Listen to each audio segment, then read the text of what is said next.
Escribo esto bajo una fuerte tensión mental, ya que cuando llegue la noche habré dejado de existir. Sin dinero y agotada mi provisión de droga, que es lo único que me hace tolerable en la vida, no puedo seguir soportando más esta tortura. Me arrojaré desde esta ventana, de la buhardilla a la sórdida calle de abajo. Pese a mi esclavitud a la morfina, no me considero un débil ni un degenerado. Cuando hayan leído estas páginas atropelladamente garabateadas, quizás se hagan idea, aunque no del todo, de por qué. Tengo que buscar el olvido o la muerte. Fue en una de las zonas más abiertas y menos frecuentadas del anchuroso Pacífico, donde el paquebote en el que iba yo de sobrecargo cayó apresado por un corsario alemán. La Gran Guerra estaba entonces en sus comienzos y las fuerzas oceánicas de los hunos aún no se habían hundido de su degradación posterior. Así que nuestro buque fue capturado legalmente y nuestra tripulación tratada con toda la deferencia y consideración debidas a unos prisioneros navales. En efecto, tan liberal era la disciplina de nuestros opresores que 5 días más tarde conseguí escaparme en un pequeño bote, con agua y provisiones para bastante tiempo. Cuando al fin me encontré libre y a la deriva, tenía muy poca idea de cuál era mi situación. Navegante poco experto, solo sabía calcular de manera muy vaga, por el sol y las estrellas, que estaba algo al sur del Ecuador. No sabía en absoluto en qué longitud, y no se divisaba isla ni costa algunas. El tiempo se mantenía bueno, y durante incontables días navegué sin rumbo bajo un sol abrasador, con la esperanza de que pasara algún barco o de que me arrojaran las olas o a alguna región habitable. Pero no aparecían ni barcos ni tierra, y empecé a desesperar en mi soledad. En medio de aquella ondulante e ininterrumpida inmensidad azul. El cambio ocurrió mientras dormía. Aunque cabe suponer que mi primera reacción fuera de perplejidad ante una transformación del paisaje tan prodigiosa e inesperada, en realidad sentí más horror que asombro, pues había en la atmósfera y en la superficie putrefacta una caridad siniestra que me heló el corazón. Las zonas estaban corrompidas de peces descompuestos y otros animales menos identificables que se veían emerger en el cielo de la interminable llanura. Quizá no deba esperar transmitir con meras palabras la indecible repugnancia que puede reinar en el absoluto silencio y la estéril inmensidad.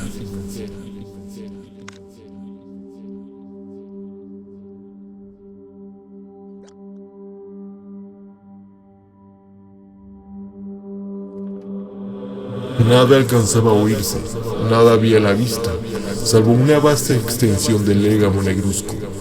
Si bien la absoluta quietud y la uniformidad del paisaje me producían un terror nauseabundo, el sol ardía en un cielo que me parecía casi negro por la cruel ausencia de nubes. Era como si reflejase la ciénaga tenebrosa que tenía bajo mis pies.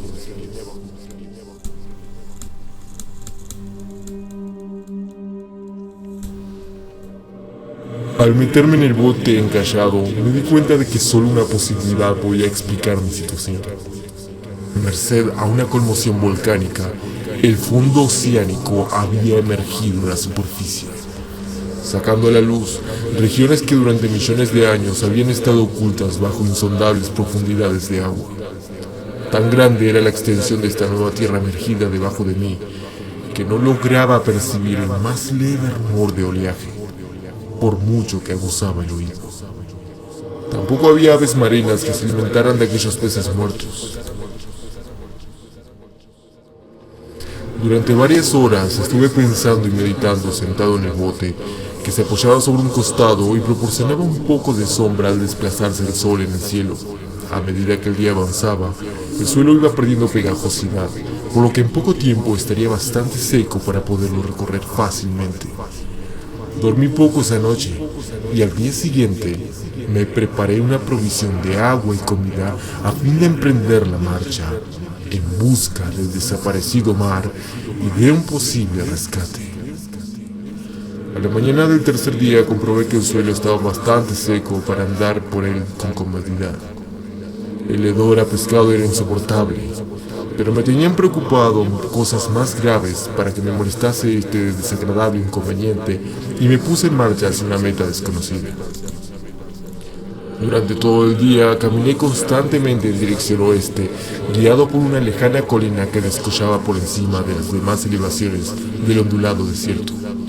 Acampé esa noche y al día siguiente proseguí la marcha hacia la colina, aunque parecía escasamente más cerca que la primera vez que la descubrí. Al atardecer del cuarto día, llegué al pie de dicha elevación, que resultó ser mucho más alta de lo que me había parecido de lejos. Tenía un valle delante que hacía más pronunciado relieve respecto del resto de la superficie. Demasiado cansado para emprender el ascenso, dormía a la sombra de la colina. No sé por qué, mis sueños fueron extravagantes esa noche, pero antes que la luna menguante fantásticamente gibosa hubiese subido muy alto por el este de la llanura, me desperté cubierto de un sudor frío, decidido a no dormir más. Las visiones que había tenido eran excesivas para soportarlas otra vez. A la luz de la luna, comprendí lo imprudente que había sido el viajar de día. Sin el sol abrasador, la marcha me habría resultado menos fatigosa. De hecho, me sentí de nuevo lo bastante fuerte como para acometer el ascenso que por la tarde no había sido capaz de emprender. Recogí mis cosas e inicié la subida a la cresta de la elevación. Ya he dicho que la ininterrumpida monotonía de la ondulada llanura era fuente de un vago horror para mí. Pero creo que mi horror aumentó cuando llegué a lo alto del monte y vi, al otro lado, una inmensa cima o cañón, cuya oscura concavidad aún no iluminaba la luna. Me pareció que me encontraba en el borde del mundo, escrutando desde el mismo canto hacia un caos insondable de noche eterna.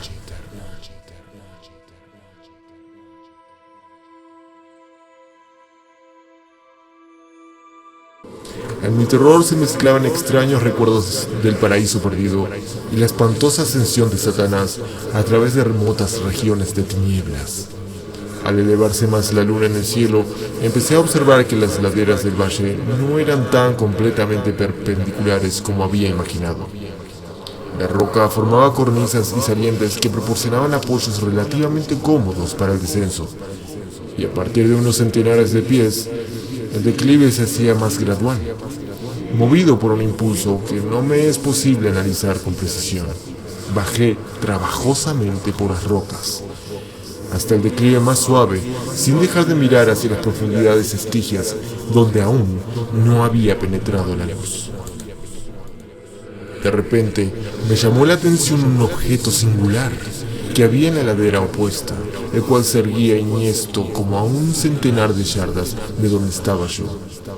Objeto que brilló con un resplandor blanquecino al recibir de pronto los primeros rayos de la luna ascendente. No tardé en comprobar que era tan solo una piedra gigantesca, pero tuve la clara impresión de que su posición y su contorno no eran enteramente obra de la naturaleza. Un examen más detenido me llenó de sensaciones imposibles de expresar, pues pese a su enorme magnitud y su situación en un abismo abierto en el fondo del mar, cuando el mundo era joven, me di cuenta sin posibilidad de duda de que el extraño objeto era un monolito perfectamente tallado, cuya imponente masa había conocido el arte y quizá el culto de criaturas vivas pensantes. Confuso y asustado, aunque no sin cierta emoción de científico o de arqueólogo, examiné mis alrededores con atención. La luna, ahora casi en su cenit, asomaba espectral y vívida por encima de los gigantescos peldaños que rodeaban el abismo, y reveló un ancho curso de agua que discurría por el fondo formando meandros, perdiéndose en ambas direcciones, y casi lamiéndome los pies donde me había detenido. Al otro lado del abismo, las pequeñas olas bañaban la base del ciclópeo monolito, en cuya superficie podía distinguir ahora inscripciones y toscos relieves.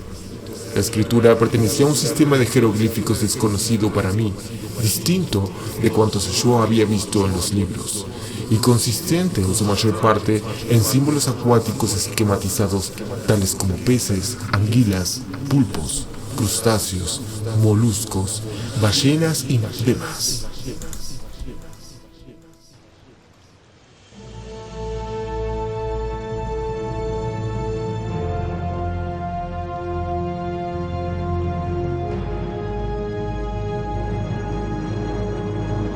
Algunos de los caracteres representaban evidentemente seres marinos desconocidos para el mundo moderno, pero cuyos cuerpos en descomposición habían visto yo en la llanura surgida del océano. Sin embargo, fueron los relieves lo que más me fascinaron, claramente visibles al otro lado del curso de agua. A causa de sus enormes proporciones, había una serie de bajorrelieves cuyos temas habrían despertado la envidia de un doré. Creo que estos seres pretendían representar hombres, al menos, cierta clase de hombres. Aunque aparecían retosando como peces en el agua de alguna gruta marina, o rindiendo homenaje a algún monumento monolítico bajo el agua también.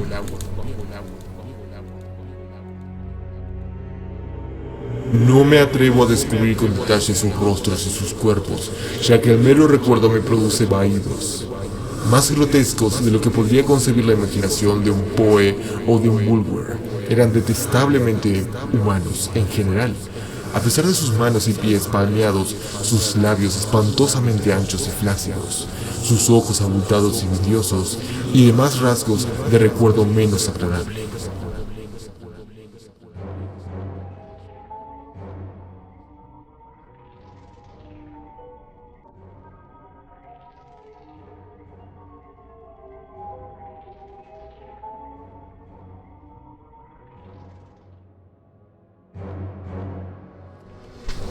Curiosamente, parecían cincelados sin la debida proporción con los escenarios que servían de fondo, ya que uno de los seres estaba en actitud de matar una ballena de tamaño ligeramente mayor que él. Observé, como digo, sus formas grotescas y sus extrañas dimensiones, pero un momento después decidí que se trataba de dioses imaginarios de alguna tribu pescadora o marinera, de una tribu cuyos últimos descendientes debieron de perecer antes de que naciera el primer antepasado del hombre de Piltdown o de Neandertal. Aterrado ante esta visión inesperada y fugaz de un pasado que rebasaba la concepción del más atrevido antropólogo, me quedé pensativo, mientras la luna bañaba con misterioso resplandor el silencioso canal que tenía ante mí.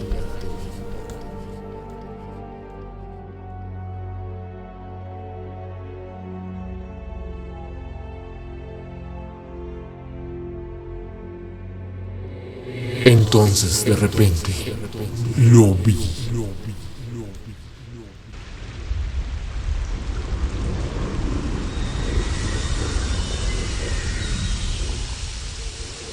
Tras una leve agitación que delataba su ascensión a la superficie, la entidad surgió a la vista sobre las aguas oscuras. Inmenso, repugnante. Aquella especie de polifemo saltó hacia el monolito como un monstruo formidable y pesadillesco, y lo rodeó con sus brazos enormes y escamosos, al tiempo que inclinaba la cabeza y profería ciertos gritos acompasados. Creo que enloquecí entonces.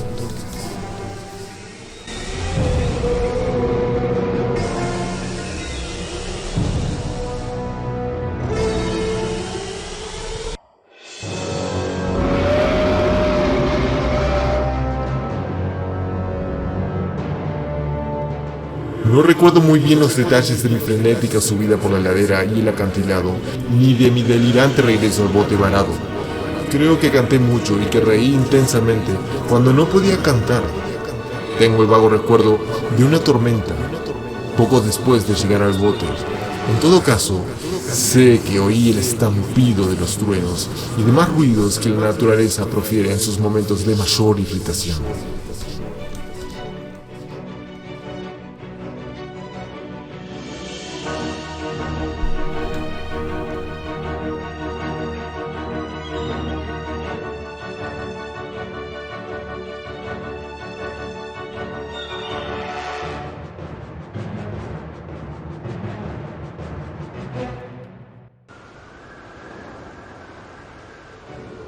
Cuando salí de las sombras, estaba en un hospital de San Francisco.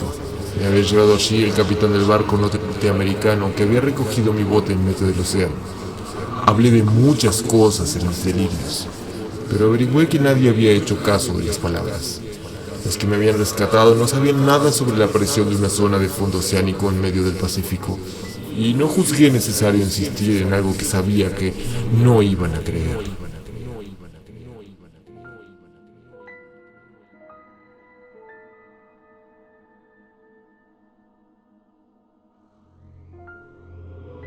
Un día fui a ver a un famoso etnólogo y lo divertí haciéndole extrañas preguntas sobre la antigua leyenda filistea en torno a Dagon, el dios pez.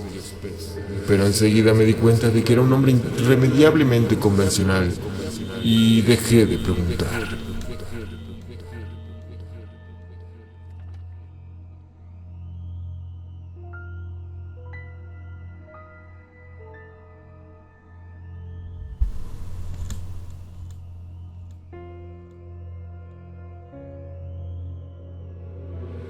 Es de noche, especialmente cuando la luna se vuelve gibosa y menguante, cuando veo a ese ser. He intentado olvidarlo con la morfina, pero la droga solo me proporciona una sensación transitoria y me ha atrapado en sus garras, convirtiéndome irremisiblemente en su esclavo.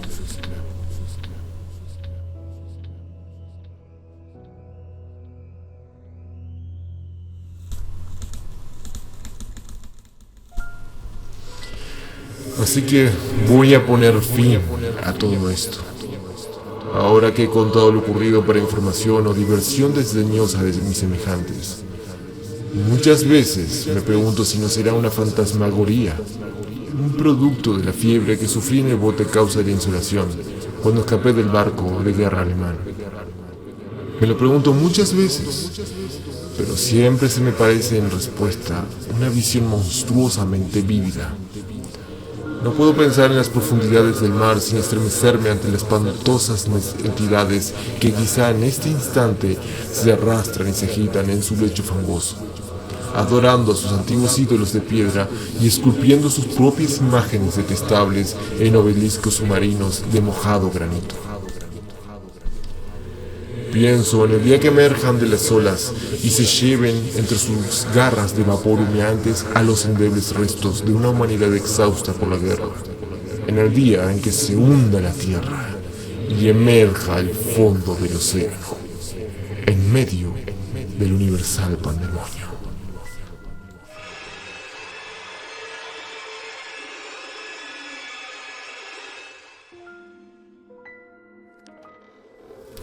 Se acerca el fin. Oigo ruido en la puerta, como si forcejeara en ella un cuerpo inmenso y resbaladizo. No me encontrará.